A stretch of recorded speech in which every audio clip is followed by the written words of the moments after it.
Nous allons maintenant voir comment insérer le texte dans la maquette de descriptif qui vous est proposée. Alors, nous allons commencer par aller dans le document où se trouve notre texte original. On va le copier. Alors, on voit qu'il a une mise en forme un peu complexe. Il y a une partie qui est grisée qui n'a pas de numéro de ligne et une partie qui est en noir et qui, elle, est numérotée.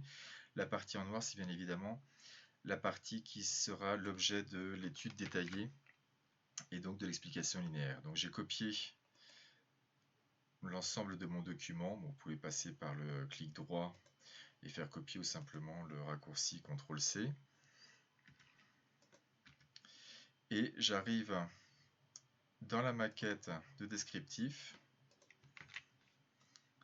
Et première chose, nous allons faire apparaître les marques de paragraphe, les marques de tabulation très exactement, qui vont nous permettre de distinguer certaines petites choses quand il y a des mises en forme un peu complexes. Là par exemple, il y a des numéros de ligne qui seront attribués automatiquement à cette partie-là. Vous voyez que dans la marge, il n'y a pas de petit carré noir. Ici en revanche, on a supprimé les numéros de ligne dans cette partie-là, et donc on a un petit carré. On verra ça un peu plus tard.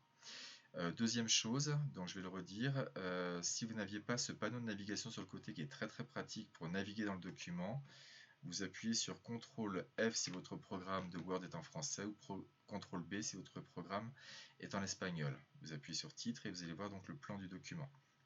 On va donc dans le roman, on va à notre première étude détaillée. Et sur la partie qui s'intitule texte, alors je ne sélectionne pas la marque de paragraphe, je ne la fais pas disparaître, je ne sélectionne que ça. Et je vais faire un clic droit. Et là, nous allons voir qu'il y a plusieurs options de collage. Alors, passez le curseur, vous allez voir qu'il y a différentes options. Ici, on utilise le thème de destination. Donc, on va utiliser la mise en forme de cette maquette. Ici, on va conserver la mise en forme du document d'origine. Alors, on va essayer les deux. Donc ici, j'ai utilisé le style de destination.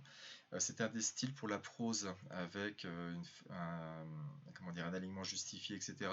Donc ça convenait assez bien à ceci. On verra que pour la poésie, par exemple, il conviendra mieux de conserver la mise en forme d'origine, selon ce que vous aurez mis en forme dans le document d'origine.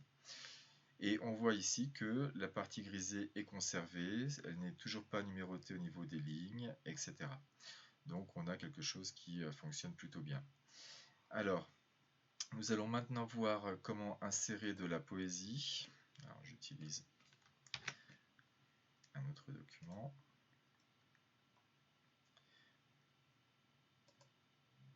Nous allons aller chercher par exemple une charogne. Donc même chose, il y a eu des parties grisées, d'autres non.